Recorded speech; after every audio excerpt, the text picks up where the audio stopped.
Sejak merdeka, Malaysia telah mengalami banyak perubahan terutama dalam bidang sosioekonomi yang semakin pesat berkembang. Perubahan ini telah mendatangkan kemakmuran dan kenikmatan kepada semua lapisan penduduk negara ini. Di sebalik itu, Malaysia tidak ketinggalan menghadapi masalah sosial seperti kesan penghijrahan di kalangan rakyat luar bandar ke bandar, kenakalan dan penjenayahan, penagihan dadah, pelacuran, penceraian, penyiksaan kanak-kanak dan berbagai lagi. Dengan tujuan mengatasi kelemahan yang kian ketara dalam sistem keluarga dan keadaan persekitaran, Kementerian Kebajikan Masyarakat telah meningkatkan usahanya membantu golongan yang menjadi mangsa pergolakan sosial menerusi kerja sosial ikhtisas.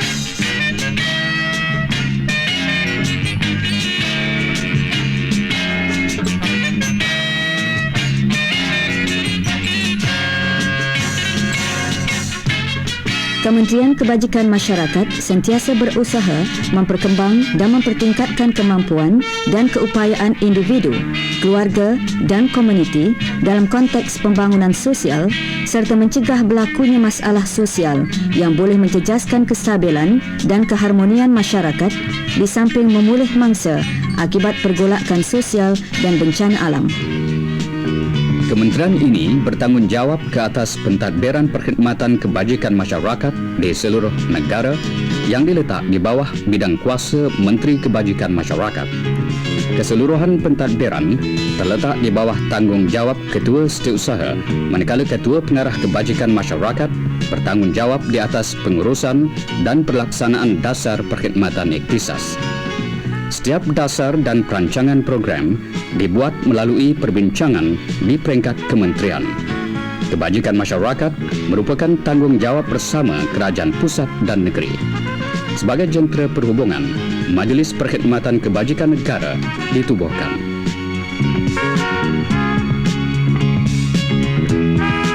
Pelaksanaan dasar dan program di peringkat negeri dijalankan oleh Pejabat Kebajikan Masyarakat Negeri dan Daerah. Pengarah Kebajikan Masyarakat Negeri di samping bertanggungjawab kepada Ketua Pengarah bagi pelaksanaan program kerajaan pusat, juga bertanggungjawab kepada kerajaan negeri masing-masing berhubung dengan perkara yang terletak di bawah bidang kuasa kerajaan negeri. Pegawai Kebajikan Masyarakat Daerah bertindak sebagai pelaksana program. Setiap pegawai kebajikan masyarakat daerah yang dibantu oleh pegawai dan pembantu kebajikan masyarakat akan bertindak segera menyiasat sesuatu masalah yang dihadapi oleh orang ramai yang memerlukan perkhidmatannya. Pegawai kebajikan masyarakat juga menyediakan pelbagai laporan sosial seperti laporan akhlak ke atas juwana, laporan anak angkat dan sebagainya mengikut perbekalan undang-undang yang ada dalam usaha membantu pihak mahkamah membuat keputusannya. Untuk mengetahui masalah individu ataupun keluarga, penyiasatan yang rapi dijalankan menerusi lawatan ke rumah, tempat kerja dan lain-lain untuk mendapatkan maklumat sepenuhnya. Pegawai kebajikan masyarakat akan membuat diagnosis atau penilaian ke atas masalah bagi menentukan jenis perkhidmatan yang diperlukan. Perkhidmatan yang disediakan termasuk bimbingan dan kaunseling. Pemberian berbagai jenis bantuan wang merupakan satu cara sementara bagi mengatasi masalah. Jagaan dan perlindungan serta latihan vokasional disediakan di institusi kebajikan. Bagi melengkapkan setiap pegawai dengan pengetahuan dan kemahiran serta membina sikap yang positif, pelbagai latihan dijalankan. Selain daripada latihan yang dikendalikan sendiri, peluang juga diberikan kepada setiap pegawainya yang layak untuk mengikuti kursus lanjutan di dalam dan di luar negeri.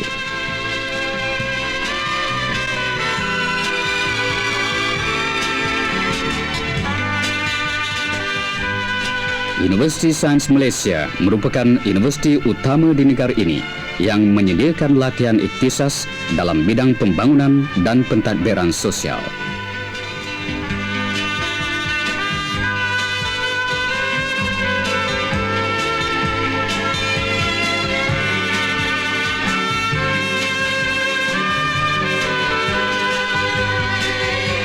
Selama 4 tahun di universiti ini, para pegawai bukan sahaja mempelajari teori tetapi berpeluang menjalankan kerja amali di agensi yang berkaitan untuk menambahkan kemahiran.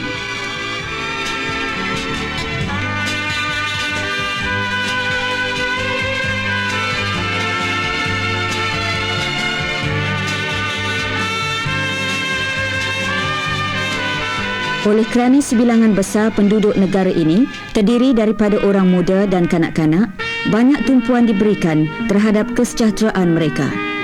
Perkhidmatan keluarga dan kanak-kanak merupakan salah satu program yang bertujuan mencegah dan mengurangkan kesan masalah sosial ke atas kanak-kanak. Rumah kanak-kanak disediakan untuk memberikan jagaan, perlindungan dan pendidikan bagi mereka yang memerlukannya. Penjagaan kanak-kanak dan orang muda di institusi kebajikan tidak sekadar memberi makanan, minuman dan pakaian semata-mata, tetapi setiap kanak-kanak diberikan bimbingan, asuhan dengan didikan.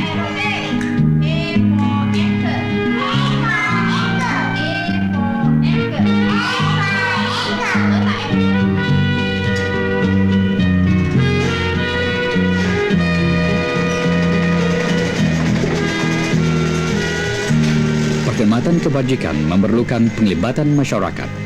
Dalam hubungan ini, kanak-kanak yang tidak mempunyai ibu bapa atau penjaga yang sesuai mendapat perhatian orang ramai.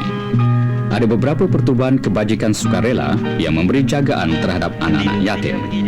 Dalam keadaan negara yang sedang pesat membangun, bilangan wanita yang bekerja semakin hari semakin meningkat. Untuk membantu jagaan dan pertumbuhan kanak-kanak di bawah umur 4 tahun semasa ibu bekerja, kemudahan taman asuhan kanak-kanak digalakkan. Undang-undang yang berkaitan dikuatkuasakan untuk menjamin mutu jagaan kanak-kanak dan mengawal pertumbuhan taman asuhan kanak-kanak. Selaras dengan tujuannya, pelbagai program untuk orang cacat disediakan.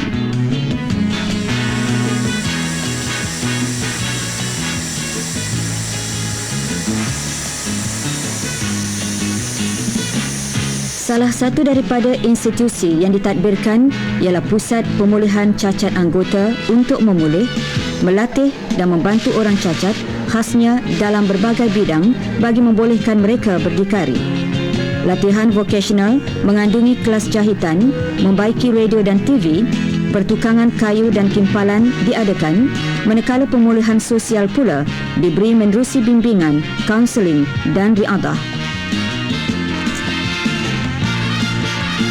Bagi mereka yang memerlukan alat bantuan, satu unit membuat pelbagai anggota tiruan seperti kaki palsu, kalipers dan kasut diadakan.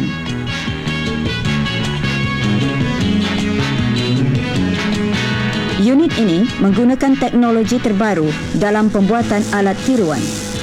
Dalam proses pembuatannya, kajian teliti sentiasa diutamakan supaya alat yang dibuat sesuai digunakan sepenuhnya.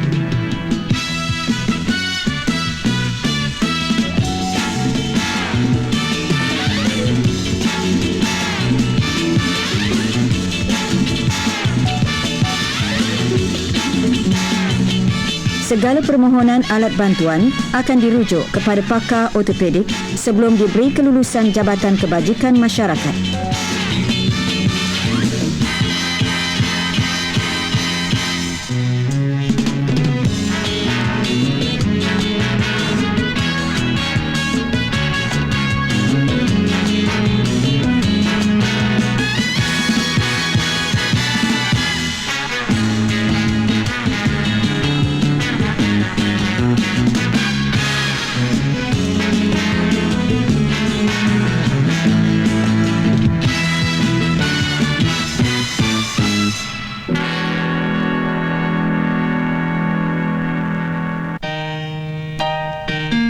Program pemulihan dalam komuniti telah diperkenalkan sebagai satu pendekatan baru di bidang pemulihan orang cacat.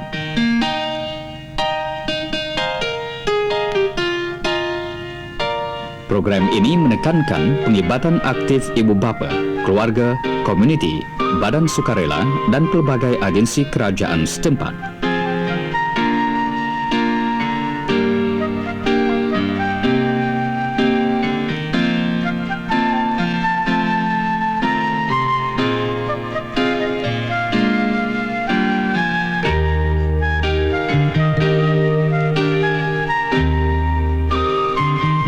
Pekerja sosial dan sukarelawan diberi latihan dan bimbingan mengenai cara melaksanakan aktiviti ini. Kemudian mereka pula melatih dan memberi tunjuk ajar kepada yang berkenaan atau ibu bapa yang mempunyai anak yang cacat.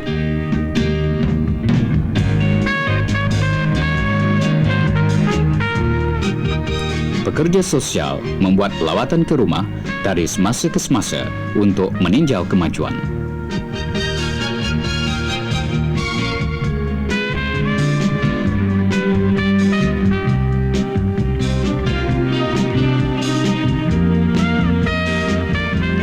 Kerajaan negeri juga terlibat dalam usaha pemulihan orang cacat, misalnya penempatan di perkampungan yang dilengkapi dengan kemudahan asas seperti rumah, tapak tanah untuk pertanian, bekalan elektrik serta kemudahan sosial yang lain. Para peserta di perkampungan ini diberi bimbingan dan juga pertolongan dalam usaha ke arah hidup berdikari dengan menjalankan berbagai aktiviti yang boleh mendatangkan hasil. Pertubuhan sukarela juga memainkan peranan penting dalam menokok tambah usaha kerajaan, termasuk perkhidmatan kepada mereka yang cacat, yang sakit melarat dan tidak berdaya, serta kemampuan untuk menjaga diri sendiri.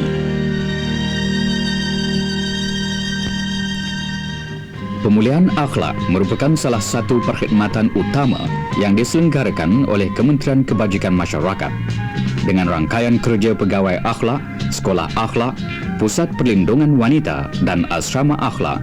Juwana yang terlibat dengan kesalahan jenayah atau yang tidak terkawal di antara umur 10 hingga 18 tahun disediakan peluang latihan dalam berbagai bidang ke arah pemulihan akhlak mereka. Selain daripada jagaan dan perlindungan, mereka yang ditahan atas perintah mahkamah mengikuti pembelajaran dan latihan vokasional yang sesuai untuk melengkapkan diri dengan sesuatu kemahiran yang boleh membantu penyesuaiannya dalam masyarakat. Apabila mereka balik, mereka akan terus diberikan bimbingan dan pertolongan. Jawatan Kuasa Kebajikan Budak-budak Daerah juga memainkan peranan penting dalam mengintegrasikan mereka ke dalam keluarga dan masyarakatnya. Wanita dan gadis di bawah umur 21 tahun yang didapati terdedah kepada bahaya moral, pelacuran atau yang tidak terkawal oleh keluarga mereka diberi perlindungan di Pusat Perlindungan Wanita.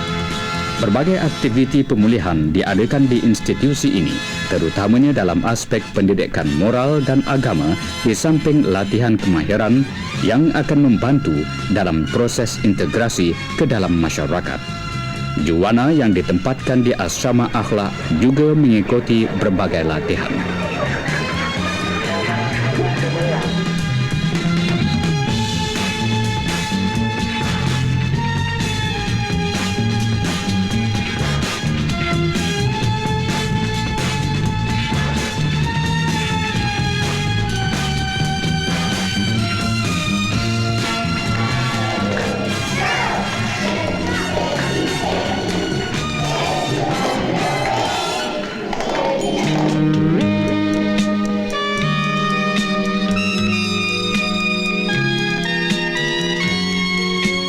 Perkhidmatan kebajikan masyarakat lebih menumpukan usaha yang membolehkan individu, keluarga, kelompok dan komuniti mengatasi masalah mereka. Konsep dari rakyat untuk rakyat merupakan strategi utama bagi tujuan ini. Perbincangan sesama penduduk setempat sentiasa digalakkan bagi mewujudkan aktiviti bersama berbentuk sosial dan ekonomi untuk ketahanan dan kemajuannya. Berbagai aktiviti sosial dan ekonomi dianjurkan. Berbagai projek kemahiran diadakan bagi golongan orang muda, orang cacat dan kaum wanita. Dengan kemahiran yang diperolehi itu, mereka dapat berusaha menampung pendapatan harian.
Hasil pengeluaran projek kebajikan mendapat pasaran yang baik. Pengwujudan syarikat koperasi di kalangan kumpulan sasaran merupakan satu langkah ke arah kemajuan masyarakat masa kini selaras dengan hasrat pembangunan negara.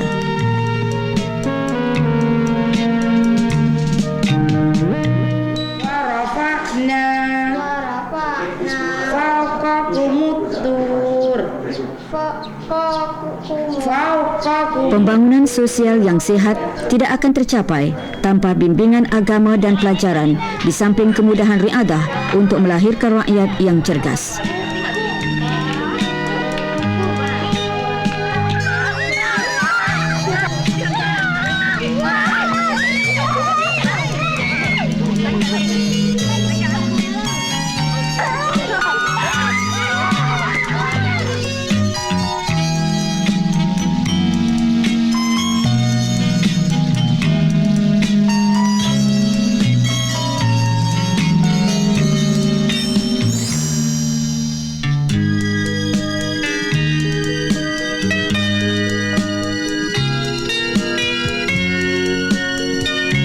Meminta sedekah dianggap satu amalan yang bertentangan dengan undang-undang.